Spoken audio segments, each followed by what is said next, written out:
Sa isang maliit at tahimik na baryo na napapaligiran ng palayan at niyugan, may nakatirang isang matandang lalaki na kilala ng lahat sa pangalang Mang Tino. Matagal na siyang sabonghero sa baryong iyon. Halos buong buhay niya ay inialay niya sa pag-aalaga at paglalaban ng mga manok panabong. Ngunit sa paglipas ng panahon, nagbago ang kapalaran ni Mang Tino. Ang dati niyang maayos na buhay ay napalitan ng kahirapan. Ang kanyang bahay ay halos bumagsak na. Ang dingding nito ay puro tagpi-tagpi na kahoy at yero. May mga butas na tinatakpan lamang ng lumang sako. Kapag umuulan, tumutulo ang bubong at napipilitan siyang maglagay ng mga timba at palanggana sa sahig. Sa harap ng bahay ay may isang lumang bisikleta. Kalawangin na ito at halos hindi na maayos gamitin. Ang upuan ay punit na at binalutan lamang ng tela.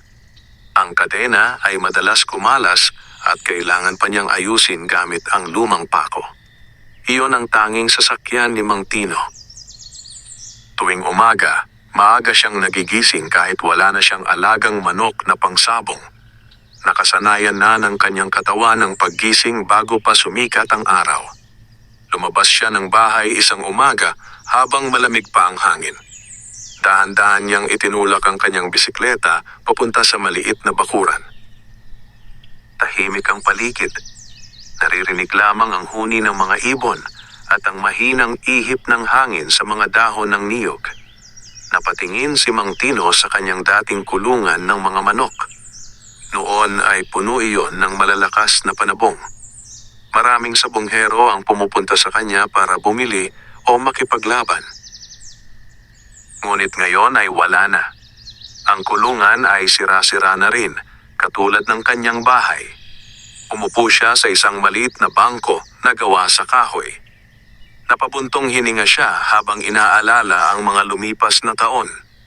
Noong kabataan niya, isa siya sa pinakakilalang sabongero sa buong bayan. Marami na siyang napatalong manok sa sabungan. Halos bawat laban ay panalo ang kanyang alaga. Dahil doon, minsan ay naging maganda ang kanyang buhay. Nakabili siya noon ng maayos na bahay at maraming manok panabong. May mga kaibigan siyang sabongero mula sa iba't ibang baryo. Ngunit dumating ang panahon na tila nagbago ang kanyang kapalaran. Sunod-sunod ang kanyang pagkatalo sa sabungan. Namatay ang ilan sa kanyang pinakamagagaling na manok. Ang iba naman ay ninakaw sa kanyang kulungan isang gabi. Unti-unting nawala ang kanyang ipon. Hanggang sa wala na siyang natira, kundi ang maliit na lupang kinatitirikan ng kanyang lumang bahay at ang sirang bisikleta. Ngunit kahit ganoon, hindi nawala ang kanyang pagmamahal sa mga manok panabong. Tuwing araw ng sabong sa kabilang baryo, pumupunta pa rin siya roon. Hindi na para lumaban, kundi para lamang manood. Pinapanood niya ang mga manok habang naglalaban sa gitna ng sabungan. Sa bawat hampas ng pakpak at tuka ng mga manok, bumabalik sa kanya ang alaala ng kanyang kabataan. Isang hapon, habang nakaupo siya sa harap ng kanyang bahay, may dumaan na dalawang batang lalaki. "Tay, Mang Tino," tawag ng isa. Napangiti ang matanda. "Oh, bakit mga iho?" tanong niya. "Pupunta po ba kayo sa sabungan bukas?" Saglit siyang natahimik. "Oo, baka dumaan ako," sagot niya. "May laban po kasi ang manok ng tatay ko," sabi ng isa. Tumango si Mang Tino. "Sige, titingnan ko." Nagpaalam ang mga bata at nagpatuloy sa paglalakad. Habang pinagmamasdan sila ni Mang Tino na papalayo, bigla siyang napatingin sa kanyang bakuran. May maliit na kahon doon na matagal nang hindi niya binubuksan. Nakatago iyon sa ilalim ng lumang mesa. Tumayo siya at dahan-dahang nilapitan ang kahon. Binuksan niya ito at nakita ang isang lumang tali at maliit na piraso ng pulang tela. Ito ang tali na ginagamit niya noon sa kanyang pinakapaboritong manok panabong. Isang manok na minsang naging alamat sa sabungan. Napangiti siya habang hawak ang tela. Ngunit sa kabila ng kanyang ngiti, may lungkot pa rin sa kanyang mga mata. Hindi niya alam na sa mga susunod na araw, may mangyayaring kakaiba sa kanyang buhay. Isang pangyayari na muling magpapabalik sa kanya sa mundo ng sabong. At doon magsisimula ang isang bagong kwento sa buhay ng matandang sabongero na may sirang bisikleta at bahay na tagpi-tagpi ang dingding. Kinabukasan ng umaga, maagang nagising si Mang Tino. Tulad ng nakasanayan niya, lumabas siya ng bahay kahit hindi pa sumisikat ng husto ang araw. Mahinang liwanag lamang ang nakikita sa silangan at ang hangin ay malamig pa. Tahimik ang baryo. Ilang aso lamang ang naglalakad sa kalsada at ang mga tandang sa paligid ay nagsisimula ng tumilaok. Hinila ni Mang Tino ang kanyang lumang bisikleta palabas ng bakuran. Bahagyang kumalansing ang kadena nito habang itinulak niya papunta sa makitid na daan ng baryo. Balak niyang pumunta sa kabilang baryo kung saan may sabungan. Hindi siya makikipaglaban. Manonood lamang siya tulad ng ginagawa niya nitong mga nakaraang taon. Habang naglalakad siya sa gilid ng kalsada, napansin niyang may kung anong gumagalaw sa damuhan malapit sa isang puno ng mangga. Huminto siya. Tumingin siya ng mabuti. May narinig siyang mahinang tiw-tiw. Parang iyak ng isang sisiw. Lumapit si Mang Tino sa damuhan at bahagyang itinulak ang mga dahon gamit ang kanyang paa. Doon niya nakita ang isang maliit na sisiw. Nag-iisa ito. Ang balahibo nito ay kulay dilaw ngunit may bahagyang pulang tuldok sa ulo. Mukhang pagod at giniginaw. Napakunot ang noo ni Mang Tino. "Paano ka napunta dito, maliit?" mahina niyang sabi. Karaniwan, ang mga sisiw ay kasama ng inahing manok. Ngunit ang isang ito ay nag-iisa sa gilid ng kalsada. Maingat niyang dinampot ang sisiw. Maliit ito at magaan sa kanyang palad. Ngunit napansin niya na matalas ang tingin ng mga mata nito kahit bata pa. Parang hindi ito ordinaryong sisiw. Saglit siyang tumingin sa paligid kung may makikitang manok o may-ari. Ngunit wala. Tanging hangin at mga puno lamang ang nasa paligid. Napabuntong hininga siya. "Mukhang ako na ang bahala sa'yo," sabi niya. Ipinatong niya ang sisiw sa maliit na basket na nakakabit sa harap ng kanyang bisikleta. Pagkatapos ay itinulak niya muli ang bisikleta habang ang sisiw ay tahimik na nakaupo sa loob ng basket. Habang naglalakad si Mang Tino, paminsan-minsan ay sumisilip ang sisiw sa gilid ng basket. Parang nagmamasid sa paligid. Pagdating sa sabungan ng kabilang baryo, marami na ang tao. May mga sabungero, manunood, at mga nagbebenta ng pagkain. May mga hawak na manok ang ibang lalaki at ang iba naman ay abala sa pag-uusap. Pagpasok ni Mang Tino sa sabungan, may nakapansin sa kanya. "Uy, si Mang Tino!" sabi ng isang matandang sabungero. Lumapit ito sa kanya. "Matagal ka na naming hindi nakikita dito." Ngumiti si Mang Tino. "Nanood lang ako," sagot niya. Napansin ng lalaki ang basket sa bisikleta. "Ano yan?" tanong nito. Inangat ni Mang Tino ang basket. Sumilip ang maliit na sisiw. Napatawa ang lalaki. Sisiw lang pala. Ngunit nang makita ng lalaki ang mga mata ng sisiw, bigla siyang natahimik sandali. Kakaiba ang tingin niyan," sabi niya.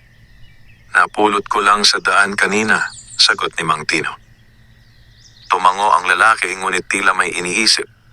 Sa loob ng sabungan, nagsimula na ang unang laban ng mga manok. Sumigaw ang mga tao habang pinapanood ang laban. Ngunit habang nakaupo si Mang Tino sa isang sulok, napansin niyang ang sisiw sa basket ay hindi mapakali.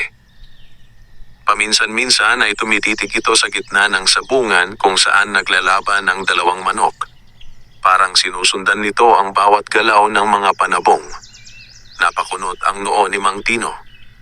"Bata ka pa, pero parang alam mo na ang sabong." Mahina niyang sabi. Lumipas ang ilang oras. Natapos ang mga laban at nagsimulang umuwi ang mga tao. Bago umalis si Mang Tino, muling lumapit sa kanya ang matandang sabongero na nakausap niya kanina. Tumingin ito sa sisiw. Pagkatapos ay tumingin kay Mang Tino. "Halagaan mo yan?" sabi ng lalaki. "Bakit?" tanong ni Mang Tino. Saglit nang ngumiti ang matandang sabongero. "Pakiramdam ko, hindi ordinaryong manok ang mapapalaki mo dyan." Nagtaka si Mang Tino sa sinabi nito. Ngunit hindi na siya nagtanong. Tahimik siyang umuwi habang ang maliit na sisiw ay nakaupo pa rin sa basket ng kanyang lumang bisikleta. Hindi niya alam na ang sisiw na iyon ang magiging simula ng isang malaking pagbabago sa kanyang buhay. Pagkatapos ng araw na iyon sa sabungan, umuwi si Mang Tino sa kanyang maliit at sirang bahay. Pagdating niya sa bakuran, maingat niyang ibinaba ang basket mula sa kanyang lumang bisikleta. Sumilip ang maliit na sisiw at naglabas ng mahinang tunog. Maingat siyang ngumiti. Matagal na rin mula nang huli siyang nag-alaga ng manok. Ngunit sa sandaling iyon, parang bumalik ang dating sigla sa kanyang puso. Dinala niya ang sisiw sa loob ng bahay. Ang loob ng kanyang tahanan ay simple lamang. May isang lumang mesa, 2 bangko, at isang maliit na papag na kanyang higaan. Ang dingding ay gawa sa pinagtagpi-tagping kahoy at yero na may ilang butas na tinakpan ng lumang karton. Sa isang sulok ng bahay, gumawa siya ng maliit na kulungan gamit ang kahoy na kanyang nakuha sa likod ng bahay. Nilagyan niya ito ng tuyong damo upang maging higaan ng sisiw. Maingat niyang inilagay ang sisiw sa loob. Tumingin ang maliit na manok sa paligid na parang sinusuri ang bago nitong tirahan. Lumabas si Mang Tino upang maghanap ng pagkain para sa sisiw. Nakakita siya ng kaunting mais na natira sa lumang lalagyan sa kusina. Tinurog niya ito at inilagay sa maliit na lalagyan. Pagbalik niya sa kulungan, inilagay niya ang pagkain sa harap ng sisiw. Agad itong kumain. Tahimik na pinagmamasdan ni Mang Tino ang maliit na sisiw habang kumakain. Napansin niyang malakas kumain ang sisiw at mabilis gumalaw. Kahit bata pa ito, matalim na ang mga mata nito. Lumipas ang mga araw. Araw-araw ay inaalagaan ni Mang Tino ang sisiw. Pinapakain niya ito sa umaga at hapon. Nililinis niya ang maliit nitong kulungan at pinapainom ng malinis na tubig. Unti-unting lumalaki ang sisiw. Ang dating dilaw na balahibo nito ay nagiging mas makapal at nagsisimula nang magpakita ng pulang kulay sa leeg at likod. Isang hapon, habang nagpapahinga si Mang Tino sa harap ng kanyang bahay, pinakawalan niya sandali ang sisiw sa bakuran. Masiglang tumakbo ang maliit na manok sa lupa. Tinukan nito ang mga maliliit na insekto at putil sa lupa. Habang pinapanood niya ito, may napansin si Mang Tino. May dumaan na isang malaking tandang mula sa kapitbahay at lumapit sa bakuran. Nang makita ng tandang ang sisiw, lumapit ito at tila gustong mang-away. Ngunit sa halip na umatras, ang maliit na sisiw ay tumayo ng matapang. Itinaas nito ang leeg at mabilis na tumalon papunta sa tandang. Napaatras ang mas malaking manok. Nagulat si Mang Tino sa nakita. Hindi pangkaraniwan na ang isang batang sisiw ay lalaban sa isang mas malaking manok. Agad niyang kinuha ang sisiw at inilayo sa tandang. "Matapang ka pala," sabi niya habang hawak ang maliit na manok. Ngunit sa kanyang isipan, may kakaibang pakiramdam. Parang may kakaiba sa manok na ito. Lumipas pa ang ilang linggo. Mas lalo pang lumaki ang manok. Ang katawan nito ay nagiging matipuno.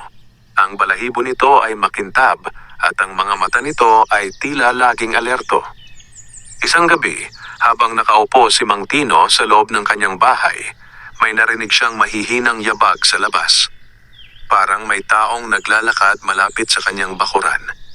Dahan-dahan siyang tumayo at sumilip sa maliit na bintana.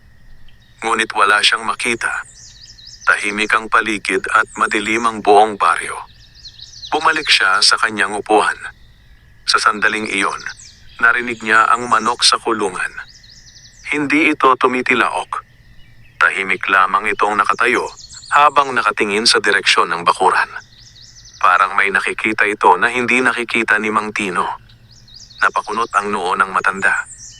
Ngunit maya-maya, bumalik na rin sa normal ang lahat. Tahimik na muli ang gabi. Hindi alam ni Mang Tino na ang manok na kanyang napulot ay unti-unti nang nagpapakita ng kakaibang ugali. At sa mga darating na araw, may mga taong magsisimulang makapansin sa kakaibang lakas ng manok na kanyang inaalagaan. Lumipas ang ilang buwan mula nang mapulot ni Mang Tino ang maliit na sisiw sa gilid ng kalsada. Ngayon ay hindi na ito maliit. Isa na itong ganap na tandang na may matipunong katawan at makintab na balahibo. Ang kulay ng balahibo nito ay kakaiba.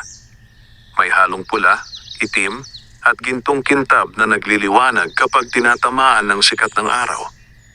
Ang tindig nito ay matikas at ang mga mata nito ay matalim na parang laging handang lumaban.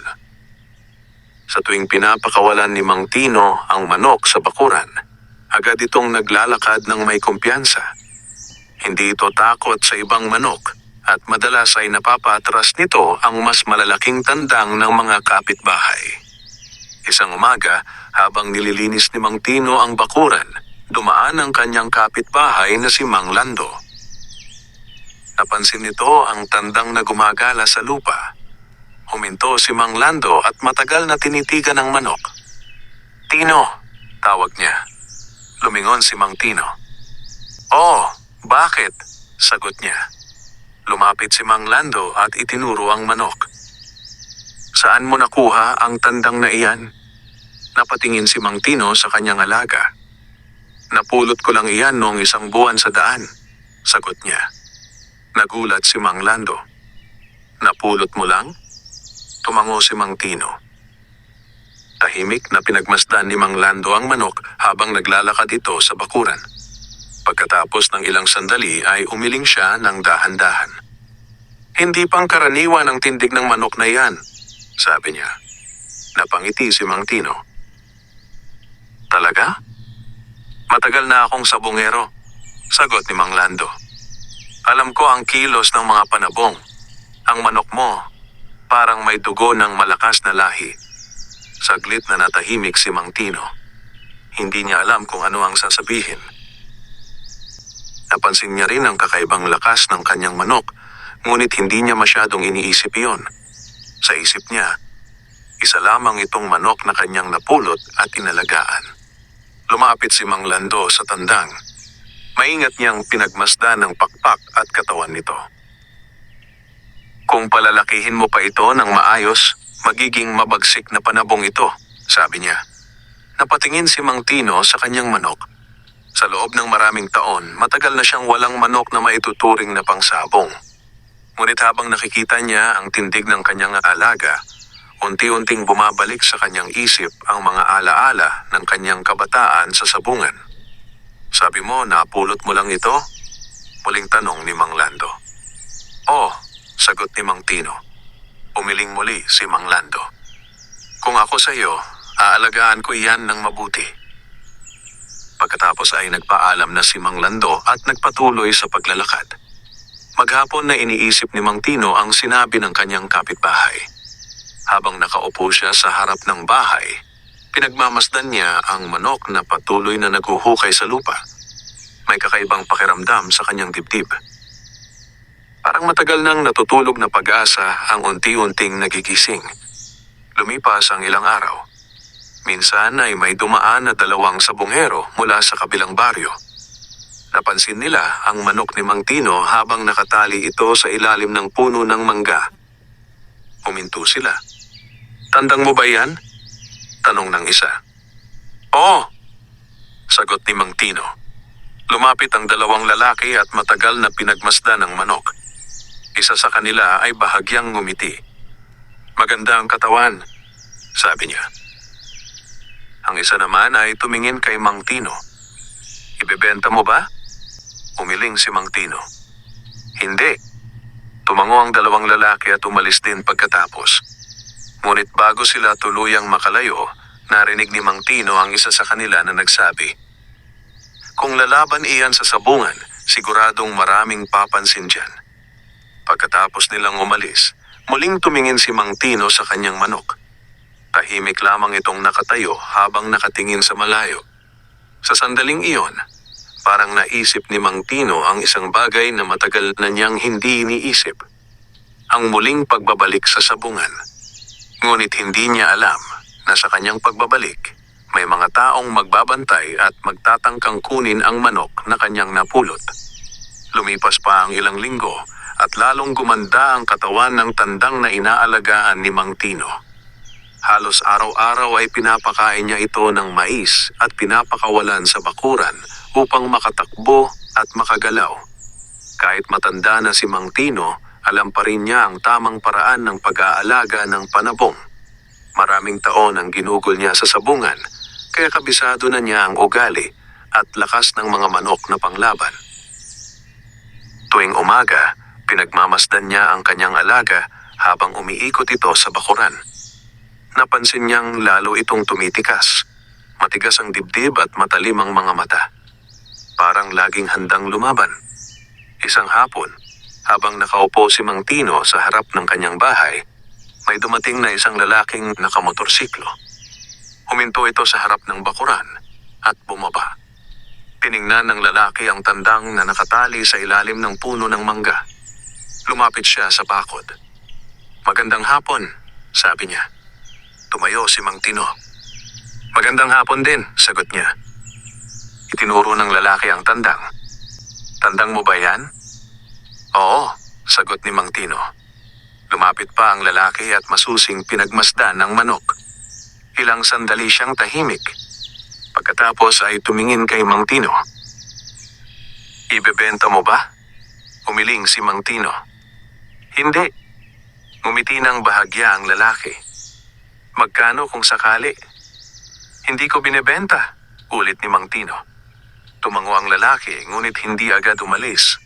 Patuloy niyang tinitigan ang manok na tila sinusuri ang bawat galaw nito.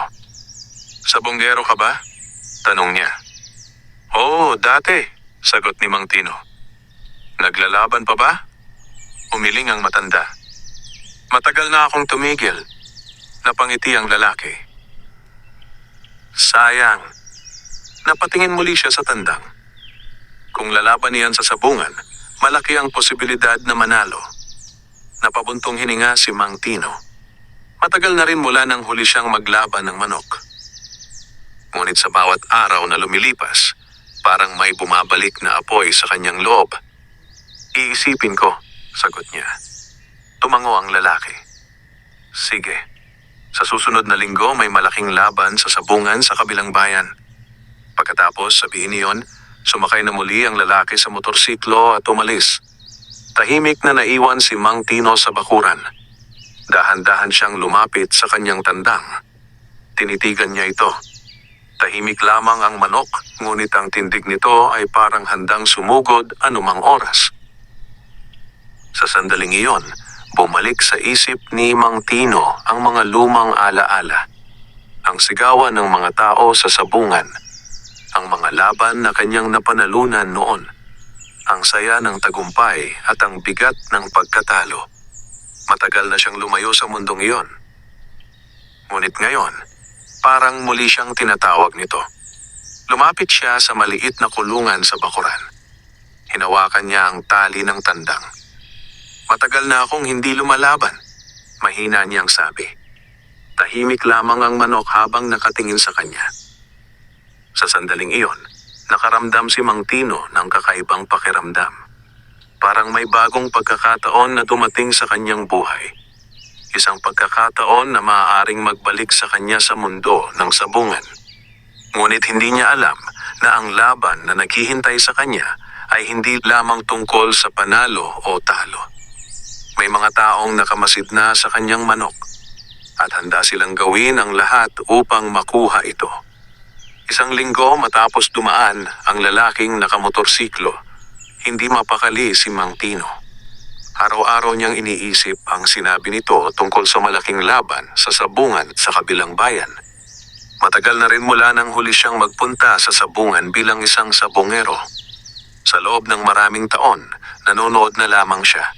Tahimik sa isang sulok, parang isang ordinaryong matanda na nag-aalala lamang sa mga laban ng ibang tao. Ngunit ngayon ay iba ang pakiramdam. Sa tuwing nakikita niya ang kanyang tandang na naglalakad sa bakuran, lalo niyang nararamdaman na parang may kakaibang lakas ang manok na ito. Isang umaga, habang sumisikat ang araw sa ibabaw ng mga palayan, nagpasya si Mang Tino. Lumabas siya ng bahay at lumapit sa kulungan ng tandang. Tahimik niyang pinagmasdan ang kanyang alaga. Malakas na itong tilaok at ang tindig ay parang isang tunay na mandirigma. Dahan-dahan niyang hinawakan ang tali nito. Mukhang panahon na, mahina niyang sabi. Kinuha niya ang lumang basket na dati niyang ginagamit sa pagdadala ng mga manok. Maingat niyang inilagay ang tandang sa loob. Pagkatapos ay inilabas niya ang kanyang sirang bisikleta. Medyo maluwag na ang kadena at ang gulong ay bahagyang malambot, ngunit iyon pa rin ang tanging sasakyan niya. Inilagay niya ang basket sa harap ng bisikleta at nagsimulang maglakad patungo sa kalsada. Habang papunta siya sa kabilang bayan, maraming tao ang nakapansin sa kanya. Ang ilan ay nagulat na makita siyang may dalang tandang. "Uy, si Mang Tino," sabi ng isang lalaki. "Maglalaban ka na ulit?" tanong ng isa. Ngumiti lamang si Mang Tino ngunit hindi sumagot. Pagdating niya sa sabungan, marami na ang tao. Mas malaki ang laban sa araw na iyon kaysa sa karaniwang sabong. May mga sabongero mula sa iba't ibang baryo at bayan. May mga taong may dalang magagandang manok at ang iba ay abala sa pag-uusap at pagtaya. Pagpasok ni Mang Tino sa loob, may ilang matandang sabongero ang nakapansin sa kanya. "Hindi ba si Mang Tino iyan?" sabi ng isa. "Oo nga," sagot ng isa pa. Lumapit ang dalawang lalaki sa kanya. "Tino,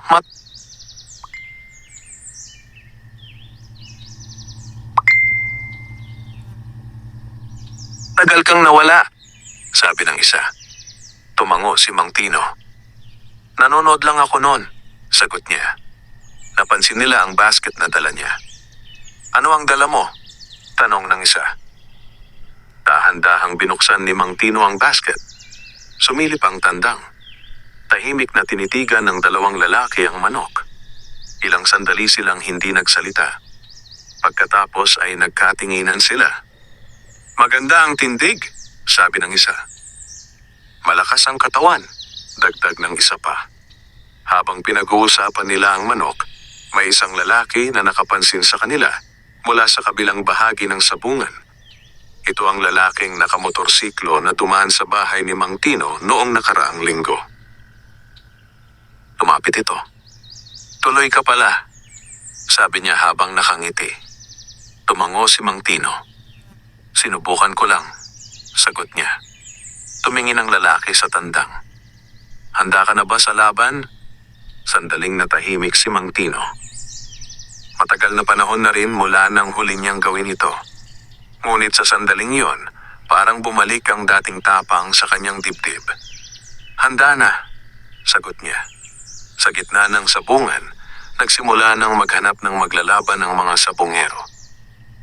May mga nag-uusap, may tumitingin sa mga manok ng iba, at may naghahamon ng laban. Habang hawak ni Mang Tino ang kanyang tandang, napansin niya na parang tahimik, ngunit matalas ang tingin ng kanyang alaga sa paligid. Parang alam nito kung nasaan ito. At parang handa itong patunayan ang lakas nito sa harap ng maraming tao. Hindi alam ni Mang Tino na ang laban na malapit nang mangyari ay magiging simula ng isang malaking pagbabago sa kanyang buhay. Sa loob ng sabungan ay unti-unting umiingay ang mga tao. Maraming sabungero ang nag-uusap, tumitingin sa mga manok ng isa't isa at naghahanap ng makakalaban.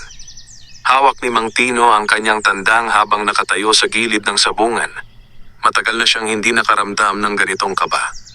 Ang sigawan ng mga tao, ang amoy ng lupa sa gitna ng arena, at ang ingay ng mga manok ay parang bumalik sa kanyang alaala. Parang bumalik siya sa mga taon na bata pa siya at kilalang sabungero sa kanilang bayan. Lumapit sa kanya ang lalaking nakamotorsiklo. "Tara," sabi nito. "May gustong makipaglaban sa manok mo." Napatingin si Mang Tino. "Talaga?" Tumango ang lalaki at itinuro ang isang sabungero sa kabilang bahagi ng sabungan. Isang malaking lalaki ang nakatayo roon habang hawak ang isang matipunong tandang na kulay itim. Mukhang sanay sa sabungan ng lalaki. Lumapit si Mang Tino kasama ang lalaking nakamotorsiklo. Nagkaharap ang dalawang sabungero. "Magandang araw," sabi ng malaking lalaki. Tumango si Mang Tino. "Magandang araw." Tiningnan ng lalaki ang tandang ni Mang Tino. "Maganda ang tindig," sabi niya. "Tingnan natin kung gaano kalakas." Tahimik lamang si Mang Tino. Sanay na siya sa mga ganitong usapan noong kabataan niya. Ilang sandali pa ay nagkasundo ang dalawang panig na maglalaban ang kanilang mga manok. Inihanda ang laban. Lumapit si Mang Tino sa isang sulok upang ihanda ang kanyang tandang. Maingat niyang hinawakan ang manok at dahan-dahang hinaplos ang pakpak nito. Tahimik ang tandang, ngunit matalim ang tingin nito sa kalaban. Parang alam na nito ang gagawin. Lumapit ang isang tagahawak ng sabungan upang ihanda ang mga manok. Ilang sandali pa ay dinala na sila sa gitna ng arena. Nag-iingay ang mga tao sa paligid. Maraming mata ang nakatingin sa laban. Ang dalawang tandang ay inilapit sa isa't isa. Mabilis na nagtaasan ng leeg ang mga manok. Nagkatinginan sila. Tahimik ang ilang segundo. Pagkatapos ay pinakawalan ang dalawang tandang. Mabilis na tumalon ang itim na tandang ng kalaban. Ngunit mas mabilis ang tandang ni Mang Tino. Sa unang sagupaan pa lamang ay agad itong umiwas at tumalon sa gilid. Sumugod muli ang kalaban. Sa pagkakataong iyon, mabilis na pumihit ang tandang ni Mang Tino at tumalon ng mataas. Isang malakas na hampas ng pakpak at isang mabilis na galaw ang ginawa nito. Napatras ang kalabang manok. Nag-ingay ang mga tao sa sabungan. "Magaling ang galaw," sigaw ng isa. Hindi pa tapos ang laban. Sumugod muli ang itim na tandang.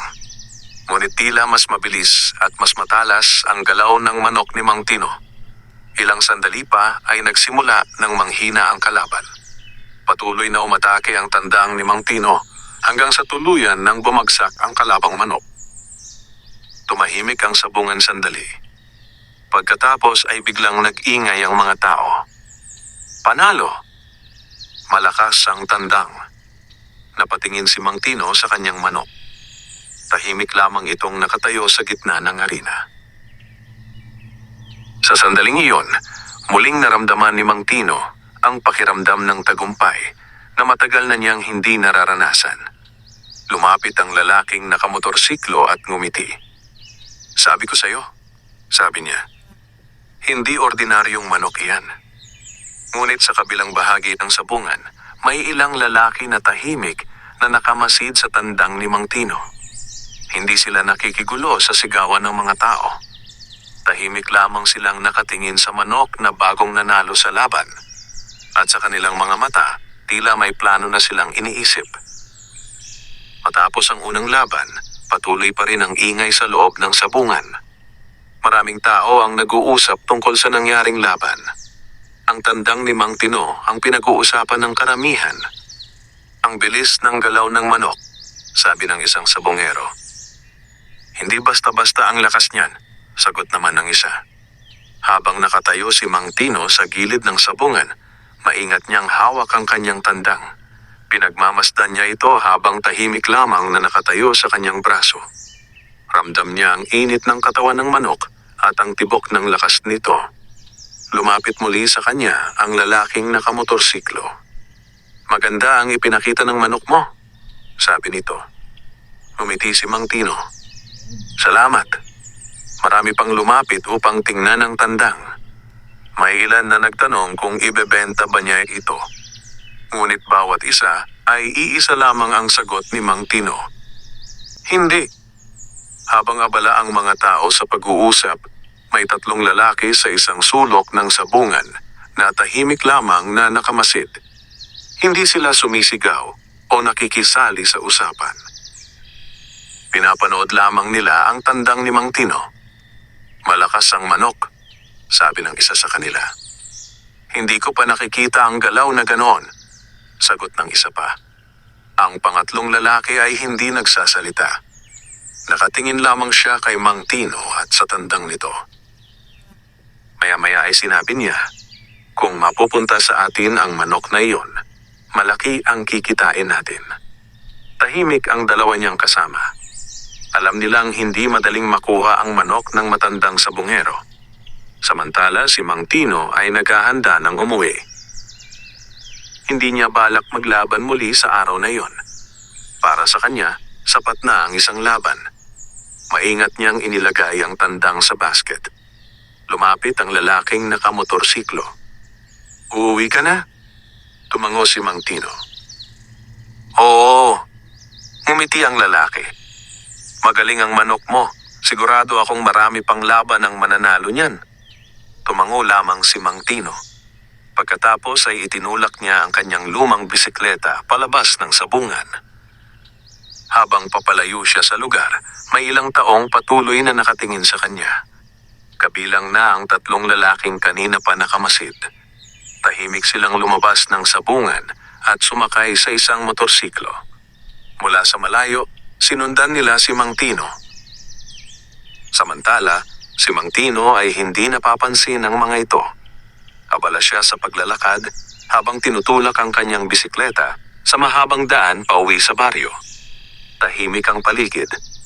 Ang araw ay papalubog na at ang hangin ay malamig. Minsan ay tumitingin siya sa basket upang tingnan ang kanyang tandang. Tahimik lamang ang manok habang nakaupo sa loob. Pagdating niya sa kanyang bahay, inilabas niya ang tandang at inilagay muli sa kulungan. Pagod ang matanda, ngunit may kakaibang saya sa kanyang puso. Matagal na rin mula nang huli niyang maramdaman ang ganoong saya. Ngunit sa malayo, may 3 lalaking nakatayo sa gilid ng kalsada. Tahimik nilang tinitingnan ang maliit na bahay na tagpi-tagpi ang dingding. Alam na nila kung saan nakatira si Mang Tino. At alam na rin nila kung nasaan ang tandang na gusto nilang makuha. Tahimik ang baryo ng gabing iyon. Ang mga ilaw sa mga bahay ay unti-unti nang namamatay habang ang mga tao ay nagpapahinga matapos ang mahabang araw. Sa maliit na bahay ni Mang Tino, mahina lamang ang ilaw ng lumang lampara. Nakaupo ang matanda sa kanyang bangko habang kumakain ng simpleng hapunan. Paminsan-minsan ay napapatingin siya sa kulungan ng kanyang tandang sa labas ng bahay. Tahimik lamang ang manok habang nakatayo sa loob ng kulungan. Matapos kumain, pinatay ni Mang Tino ang lampara at humiga sa kanyang papag. Pagod ang kanyang katawan matapos ang mahabang paglalakad papunta at pauwi mula sa sabungan. Hindi nagtagal ay nakatulog siya. Lumalim ang gabi. Tahimik ang buong paligid. Ngunit sa gilid ng kalsada, malapit sa bahay ni Mang Tino, may 3 lalaking nakatayo sa dilim. Sila ang mga lalaking kanina pa nakamasid sa sabungan. Tahimik silang nag-uusap. "Sigurado ka bang ito ang bahay?" tanong ng isa. "Oo," sagot ng isa pa. "Diyan nakatira ang matandang sabungero." Tumingin sila sa maliit na bahay na tagpi-tagpi ang dingding. Mahina lamang ang liwanag ng buwan, kaya halos madilim ang buong lugar. Dahan-dahan silang lumapit sa bakuran. Maingat ang kanilang mga hakbang upang hindi makagawa ng ingay. Paglapit nila sa kulungan, nakita nila ang tandang ni Mang Tino. Tahimik itong nakatayo sa loob ng kulungan. Ngunit sa sandaling iyon, tila may napansin ang manok. Bigla itong naging alerto. Itinaas nito ang ulo at tumingin sa direksyon ng mga lalaki. Saglit na nagkatinginan ang 3 lalaki. "Kunin na natin," mahina nilang sabi. Isa sa kanila ang dahan-dahang lumapit sa kulungan at sinubukang buksan ang pinto nito. Ngunit bago pa niya tuluyang mabuksan, biglang kumilos ang tandang. Malakas itong pumagaspas ng pakpak at tumalon papalapit sa mga bakal ng kulungan. Nagulat ang lalaki at napaatras. Kasabay nito ay malakas na tumilaok ang tandang. Ang tilaok nito ay malakas at bigla sa tahimik na gabi. Sa loob ng bahay, nagising si Mang Tino. Umupo siya agad sa kanyang higaan. Narinig niya ang kakaibang ingay sa labas. Mabilis siyang tumayo at lumabas ng bahay. Paglabas niya, nakita niya ang 3 lalaki sa kanyang bakuran. "Ano ang ginagawa ninyo dyan?" Malakas niyang tanong. Nagulat ang mga lalaki. Agad silang nagkatinginan. "Umalis na tayo," sabi ng isa. Mabilis silang tumakbo palabas ng bakuran at sumakay sa motorsiklo na nakahinto sa gilid ng kalsada. Ilang segundo lamang ay mabilis na silang nawala sa dilim. Naiwan si Mang Tino sa kanyang bakuran. Lumapit siya sa kulungan ng tandang. Tahimik niyang tiningnan ang kanyang alaga. Ang tandang ay nakatayo pa rin, ngunit alerto ang itsura. Parang alam nito ang nangyari. Napabuntong hininga si Mang Tino. Ngayon ay sigurado na siya. May mga taong gustong kunin ang kanyang manok. Dahan-dahan niyang hinawakan ang kulungan at tiningnan ang paligid ng bakuran. Tahimik na muli ang gabi. Ngunit sa loob ng kanyang isip, alam niyang hindi iyon ang huling pagkakataon na may susubok kumuha sa kanyang tandang. Pagkatapos ng nangyaring tangkang pagnanakaw sa kanyang bakuran, hindi na muling nakatulog ng mahimbing si Mang Tino ng gabing iyon. Nakaupo lamang siya sa harap ng kanyang bahay habang tahimik na pinagmamasdan ang kulungan ng kanyang tandang. Malamig ang hangin ng madaling araw. Ang buwan ay unti-unti nang nawawala sa langit habang ang liwanag ng umaga ay nagsisimula ng sumilip sa silangan. Tahimik lamang ang tandang sa loob ng kulungan. Ngunit paminsan-minsan ay umiikot ito na parang nagbabantay sa paligid. Napabuntong hininga si Mang Tino. Ngayon ay malinaw na sa kanya na hindi na lamang ito isang simpleng manok. Maraming tao ang nakapansin sa lakas nito. At may mga taong handang gumawa ng masama upang makuha ito. Lumapit siya sa kulungan at dahan-dahang binuksan ang pinto nito. Lumabas ang tandang at naglakad sa bakuran habang ang unang sikat ng araw ay tumama sa makintab nitong balahibo. Sa sandaling iyon, lalo pang lumitaw ang kakaibang ganda ng manok. Ang pula at gintong kulay ng balahibo nito ay tila kumikislap sa liwanag ng araw. Tahimik itong naglakad sa lupa at paminsan-minsan ay tumutuka ng maliliit na butil sa bakuran. Pinagmamasdan ito ni Mang Tino. Sa loob ng maraming taon, akala niya ay tapos na ang kanyang panahon bilang sabunghero. Akala niya ay wala na siyang babalikan sa sabungan, kundi ang pagiging isang simpleng manonood. Ngunit ngayon ay tila may bagong pag-asa na dumating sa kanyang buhay. Ang maliit na sisiyo na napulot niya sa daan ay naging isang matikas na tandang. Isang manok na kayang lumaban at manalo sa sabungan. Maya-maya ay may narinig siyang yabag sa labas ng bakuran. Lumingon siya at nakita si Mang Lando na papalapit. "Magandang umaga, Tino," sabi nito. "Magandang umaga," sagot ni Mang Tino. Lumapit si Mang Lando at tumingin sa tandang na naglalakad sa bakuran. "Balita ko nanalo ang manok mo kahapon sa sabungan," sabi niya. Bahagyang ngumiti si Mang Tino. "Isang laban lang," tumango si Mang Lando habang pinagmamasdan ng tandang. "Hindi ako nagtataka." Tahimik silang parehong nakatingin sa manok. Pagkatapos ng ilang sandali, ay nagsalita muli si Mang Lando. "May mga narinig din akong balita," sabi niya. Napatingin si Mang Tino. "Ano iyon?" "May mga sabunggero mula sa ibang bayan na naghahanap sa manok mo." Natahimik si Mang Tino. Alam na niya kung bakit. Marami ang gustong bumili niyan, dagdag ni Mang Lando. Umiling si Mang Tino. "Hindi ko ibebenta." Tumango si Mang Lando. "Kung ako rin ang may ganyang manok, hindi ko rin ibebenta." Lumipas ang ilang sandali ng katahimikan. Habang naglalakad ang tandang sa bakuran, bigla itong tumigil at tumilaok ng malakas. Ang tilaok nito ay umalingaw-ngaw sa buong baryo. Napatingin si Mang Tino sa kanyang alaga. Sa sandaling iyon, parang may bagong lakas na bumalik sa kanyang puso. Ang matandang sabongero na akala ng marami ay tapos na ang panahon ay muling may dahilan upang bumalik sa sabungan. At kasama niya ang tandang na napulot lamang sa gilid ng kalsada. Hindi pa alam ni Mang Tino kung hanggang saan siya dadalhin ng manok na iyon. Ngunit isang bagay ang sigurado. Ang bagong yugto ng kanyang buhay ay nagsisimula pa lamang. Pagkatapos ng nangyaring tangkang pagnanakaw at ng unang panalo ng kanyang tandang sa sabungan, mabilis na kumalat ang balita sa buong baryo tungkol kay Mang Tino. Ang matandang sabungero na matagal nang hindi lumalaban ay muling bumalik sa sabungan at ang kanyang manok ay nanalo agad sa unang laban. Isang umaga, habang naglilinis si Mang Tino ng bakuran, may ilang batang lalaki na dumaan sa harap ng kanyang bahay. Huminto sila sa bakod.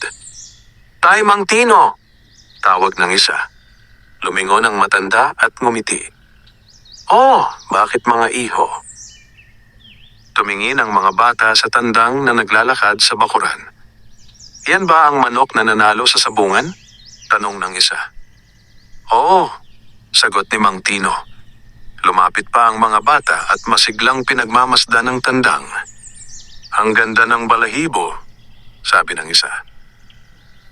"Malakas siguro yan," dagdag ng isa pa. Tahimik lamang na pinapanood ni Mang Tino ang mga bata habang humahanga sila sa kanyang alaga. Matagal na rin mula nang may pumansin sa kanyang bakuran. Noon, halos walang dumadalaw sa kanya. Ngunit ngayon ay tila may bagong buhay ang kanyang maliit na tahanan. Maya-maya ay nagpaalam ang mga bata at nagpatuloy sa kanilang paglalakad. Ilang sandali pa ay may dumating na dalawang lalaki na kilalang sabonghero sa baryo. Lumapit sila sa bakuran ni Mang Tino. "Tino," bati ng isa. "Magandang umaga," sagot ni Mang Tino.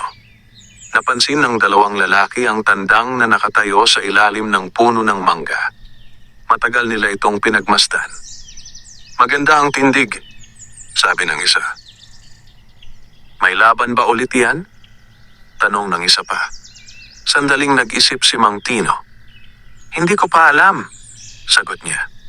Tumango ang dalawang sabongero. "Sa susunod na linggo may malaking laban sa bayan," sabi ng isa. "Maraming malalakas na manok ang darating." Napatingin si Mang Tino sa kanyang tandang. Tahimik lamang itong nakatayo habang nakatingin sa malayo. Parang hindi ito natatakot sa anumang laban. Pagkatapos ng ilang sandali ay nagpaalam na ang dalawang lalaki. Tahimik na muli ang bakuran. Umupo si Mang Tino sa kanyang bangko at pinagmasdan ang manok. Sa isip niya ay bumabalik ang mga alaala ng kanyang kabataan. Ang mga panahong halos linggo-linggo siyang nasa sabungan. Ang mga panahong kilala ang kanyang pangalan sa maraming baryo. Ngunit matagal na panahon na rin ang lumipas mula noon. Ngayon ay isa na siyang matandang lalaki na nakatira sa bahay na tagpi-tagpi ang dingding at may sirang bisikleta. Ngunit sa kanyang harapan ay may isang tandang na maaaring magbago muli ng kanyang kapalaran. Maya-maya ay tumayo si Mang Tino at lumapit sa kulungan. Dahan-dahan niyang hinaplos ang ulo ng kanyang tandang. "Marami pa tayong laban na haharapin," mahina niyang sabi. Hindi niya alam na sa susunod na laban, mas mabagsik na kalaban ang kanyang haharapin. At doon masusubok ang tunay na lakas ng tandang na napulot lamang sa gilid ng kalsada. Lumipas ang ilang araw matapos kumalat sa baryo ang balita tungkol sa panalong tandang ni Mang Tino. Halos araw-araw ay may mga taong dumaraan sa kanyang bahay upang makita ang manok na pinag-uusapan ng marami. Ngunit si Mang Tino ay nananatiling tahimik at maingat. Mas lalo niyang pinagbabantayan ang kanyang alaga matapos ang tangkang pagnanakaw noong isang gabi. Isang umaga, Habang pinapakain niya ang tandang, dumating si Mang Lando sa kanyang bakuran. "Tino," tawag nito. "Magandang umaga," sagot ni Mang Tino. Lumapit si Mang Lando at seryosong tumingin sa kanya. "Handa ka na ba sa laban sa bayan?" tanong niya. Sandaling natahimik si Mang Tino. Alam niyang darating ang araw na iyon.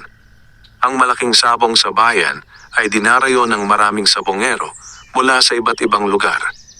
Doon naglalaban ang pinakamalalakas na manok. Tumango si Mang Tino. "Susubukan ko." Napangiti si Mang Lando.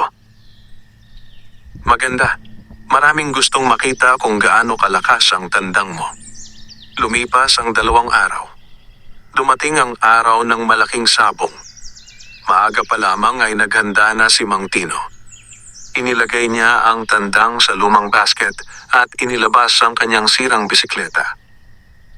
Pagkaman matanda na siya, may kakaibang lakas siyang nararamdaman sa kanyang dibdib. Habang naglalakad siya papunta sa bayan, tila bumabalik sa kanya ang kanyang dating sigla bilang sabongero. Pagdating niya sa sabungan ng bayan, napansin agad siya ng ilang tao. "Si Mang Tino iyon," sabi ng isa. "Siya ang may tandang nananalo noong nakaraan." Maraming mata ang napatingin sa kanya. Ngunit hindi pinansin ni Mang Tino ang mga bulungan. Tahimik siyang naglakad papasok sa sabungan. Ilang sandali pa ay nakahanap siya ng makakalaban. Ang kalaban ay isang kilalang sabongero mula sa kabilang bayan. Malaki ang katawan ng tandang nito at mukhang sanay sa maraming laban. Nagsimulang mag-ingay ang sabungan habang inihahanda ang laban. Lumapit si Mang Tino sa kanyang tandang at dahan-dahang hinaplos ang pakpak nito. Tahimik lamang ang manok ngunit matalim ang tingin sa kalaban. Ilang sandali pa ay dinala ang 2 tandang sa gitna ng arena. Tahimik ang ilang segundo habang nagkakatitigan ang 2 manok. Pagkatapos ay nagsimula ang laban. Mabilis na sumugod ang kalabang tandang. Ngunit umiwas ang tandang ni Mang Tino. Umiikot sila sa gitna ng arena habang sumisigaw ang mga tao sa paligid. Sumugod muli ang kalaban. Sa pagkakataong iyon, mabilis na tumalon ang tandang ni Mang Tino at tumama sa kalabang manok. Nagingay ang sabungan. Ngunit hindi pa tapos ang laban. Muli silang nagharap. Pareho ng pagod ang 2 manok ngunit pareho ring matapang. Sa huling sagupaan, mabilis na umatake ang tandang ni Mang Tino. Tumama ang kanyang galaw at napaatras ang kalaban. Ilang sandali pa ay bumagsak ang kalabang tandang. Tahimik ang sabungan sandali. Pagkatapos ay sumabog ang sigawan ng mga tao. "Panalo! Panalo ang tandang!" Tahimik lamang si Mang Tino habang pinapanood ang kanyang manok na nakatayo sa gitna ng arena. Sa sandaling iyon, naramdaman niya ang matagal na niyang hindi nararamdaman. Ang saya ng tagumpay. Lumapit ang ilang sabongero upang batiin siya. May ilan ding nag-alok na bilhin ang kanyang tandang. Ngunit ngumiti lamang si Mang Tino at umiling. Hindi niya kailanman ibebenta ang manok na nagbalik ng pag-asa sa kanyang buhay. Pagkatapos ng laban, dahan-dahan siyang lumabas ng sabungan. Inilagay niya ang tandang sa basket at itinulak ang kanyang lumang bisikleta pauwi sa baryo. Habang naglalakad siya sa mahabang kalsada, papalubog na ang araw sa likod ng mga bundok. Tahimik ang paligid. Ngunit sa puso ni Mang Tino, may bagong kapayapaan. Ang matandang sabongero na minsang nawala sa mundo ng sabong ay muling nakabalik. Hindi dahil sa kayamanan o kasikatan, kundi dahil sa isang maliit na sisiw na napulot niya sa gilid ng daan. At mula sa araw na iyon, muling nakilala si Mang Tino sa mga sabungan bilang matandang sabongero na may tandang na hindi madaling talunin. Wakas.